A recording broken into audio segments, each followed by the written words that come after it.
So let's see what we know. So far we know 4 of the 6 needs. The last 2 I'm going to tell you in a minute because they're so clear. What's the first of the 6 human needs? Get it in your body, sit up in your chair, say it out loud. Go.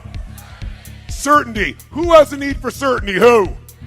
Everyone. The only difference in people is which of these 6 needs they make number 1 and 2 through 6 priority, and your belief, your map about how to meet it. Can you meet certainty in a way that's totally destructive, but in the moment it works? Yes or no? What's a negative way you meet certainty? What's one of them on your list that when you're uncertain that you do that really isn't good for you, but it works? Say it out loud. How many had eating on your list? How many had smoking on your list? How many had drinking on your list? How many got pissed off on your list? Makes you certain. Okay? What's the second human need? The need for what? What is it? Who needs uncertainty? Who needs variety? Who needs surprise? Who? Everyone. And you know what? If things are going too good, you'll things up just to create some variety. Some of you think life's about balance. You say to you, I don't want life to be up and down like this. I want my life to be a straight line. Well, if you go to the doctor and they hook you up and you're a straight line, what does that mean? Death. We need variety to feel alive. Now, I know some of us like to have less up and downs. Wouldn't be a bad thing every now and then. But we go through seasons and phases, and some seasons are more intense than others. And once you make it through some tough seasons, you can handle it. You can turn it into a roller coaster you enjoy instead of something that's killing you. That's part of the game. What's the third human need? The need for a feeling of what? Another word for that is to feel unique, to feel special, to feel important, to feel needed. All of those are the same basic need. Who has that need? Who? Some people say, I don't need that. I don't need all that significance. I don't need money and cars. I'm a Christian. I'm a Jew. I'm a Muslim. Right? But the truth of the matter is, do some people use religion to be significant? Yes or no? And will people kill other people in order to feel significant? Yes or no? All in the name of whatever they want to make up based on their blueprint. What's the fourth human need? We all need connection and what? Who needs it? How can you get it? Unlimited ways. The most common way that takes the least amount of risk, have a big problem. Because if you get up and you go, I have this problem and I do these things and this and that, and people don't connect with you, you can go, they don't understand that you can connect with yourself. Feeling sorry for yourself is the most common way people get connection. Because when you feel sorry for yourself, usually you take care of everybody else, but now, even though it feels bad, at least you're feeling for yourself. And it's such an addiction. Because it's certain you know it works, right? Because you know it. And it's connecting with yourself, and if you have a big problem, it's significant as hell. Guess what? Now you're totally addicted to your problem. It's not that your problem isn't real, it's that you're not going to change your problem. Because you don't understand what I've been through. And it would be true they don't understand it. But the reason you stay with the problem is it meets your needs. Listen to me. If you got a problem that you're smart enough to know how to change or deal with, and you're not, it's because you're meeting your needs with your problem. Not in a good way, but in a way. How many follow this? Say I. And all it takes for you to be addicted is for your brain to link up that behaving that way, thinking that way, or having that problem meets at least how many? 3 of those needs, and you're going to be addicted.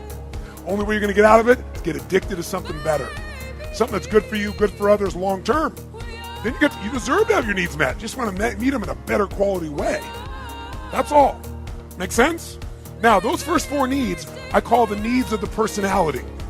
Right? They're the needs of your personality. And let me tell you something. Every person in this room, any person alive, will find a way to get certainty, even if they have to make it up. Even if they have to make up a story. Every person in this room will find a way to get variety. Every person will find a way to be significant. If they can't do it any other way, they'll get significant at some game. Or they'll get significant at writing things to tear other people down on the web, and they can do it instantly. Or they'll get significance by being in a position where they tear somebody else down and talk about how they are. Because really they feel insecure, uncertain, and insignificant, so they tear somebody else out to feel certain and secure and significant. Everyone's going to do it. The only question is, are you going to do it in a way that's positive, neutral, or negative? It's the only question. You're going to do it. But the final 2 needs, not everybody meets. These final 2 needs are spiritual needs. Not spiritual in a religious sense, spiritual meaning your spirit feels alive when they're met. And they are determined whether you're fulfilled or not. The first needs will make you feel okay. These needs make you feel fulfilled. Number 5, you must grow. We all know we either grow or we what? That's it.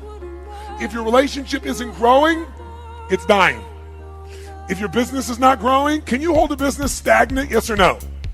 Hell no. Right now we've watched this economy and we've watched people talk about the economy is going to turn around. It can't possibly turn around without growth in jobs. It's driven. 70% of this economy is driven by spending. You can't spend when you don't have a job. So the bottom line is if it's not growing, it's dying.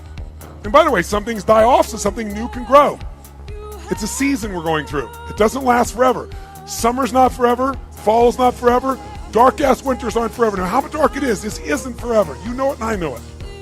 But you know what? You can make your season quicker when you change the meaning like she just did. Right? You play the cards you've been gotten, and I'm going to play these cards. Whatever they are, I'm going to own this. I'm not going to let the world control me anymore. I'm taking it back. How many follow? Say I. So you got to grow. I really believe the universe doesn't care if you're happy. It cares if you grow. Because if you grow, the sixth thing becomes possible. You have something to give. We only have something to give that's special if we grow. We got to grow and give. If you just give to yourself, you don't feel alive. We've got to contribute. Number 6 is contribution. You've got to contribute beyond yourself to feel like your life is meaningful. Life's not just me, it's about we, and we know it. The first thing that happens when you're excited about something, you're real excited. How many of you think of someone when you're excited about who you want to share it with right away? How many got something like this in your life? Say I. Why do you want to share it? Because by sharing it, you're contributing something. You're sharing something. It grows. Some people, whenever they've got a problem, they want to share it too. But it's the way to make this connection. So these are the 6 needs. So now watch. Remember I said there were 2 differences in people. We have the same 6 needs. So here's a fireman on 9/11 who's going to run up into that World War, or up into, I should say, the World Trade Building, and he knows he's going to die. Were there some men and women that knew they were going to die? Sent people down, kept going up to save other people? Yes or no? Why? Why would a person be willing to give their life for a stranger?